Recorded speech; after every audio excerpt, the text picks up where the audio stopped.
now we are joined by Ashwinikumar Singh, the winner of this year's essay contest, and we're glad to have you here and have a little conversation with you.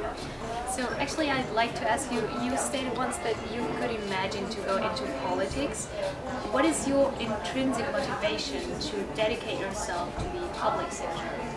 So I have my own personal motivation in terms of I find field very challenging and open to ideas. There could be a lot done there, and that motivates me. That is the kind of work I would like to do.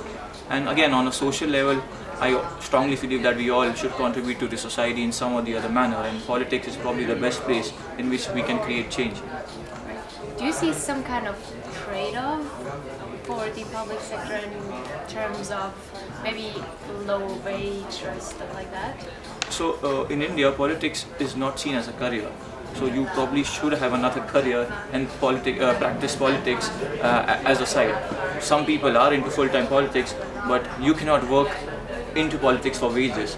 So obviously I'd probably want to do something on my own on the professional front, like maybe start a company some years down the line.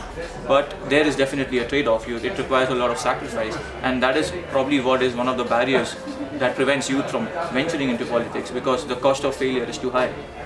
So you're doing it actually for an intrinsic motivation? Yeah, largely for an intrinsic motivation, but also for a very selfish reason that I like politics. I find it really interesting, and I've always been interested in politics. So I cannot only claim that it is for social reasons, but it's also for a very personal reason.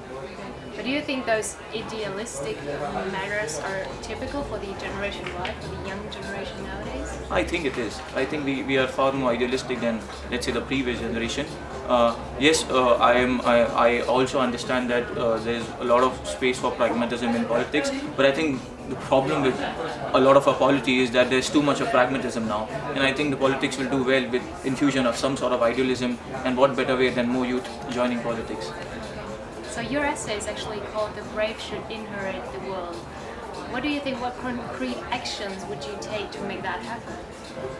Okay, so the title of the essay was both an expectation and an optimistic belief that both the leaders of today and leaders of tomorrow will come together and do what is necessary. Now, courage is expected from the leaders of today to take those necessary actions in the realm of energy policy, diplomatic relations, bringing down debt levels. Whereas the younger generation has to be ready with ideas and business models to make this transition from what I would call an unsustainable model of human existence towards a more sustainable one in a seamless fashion.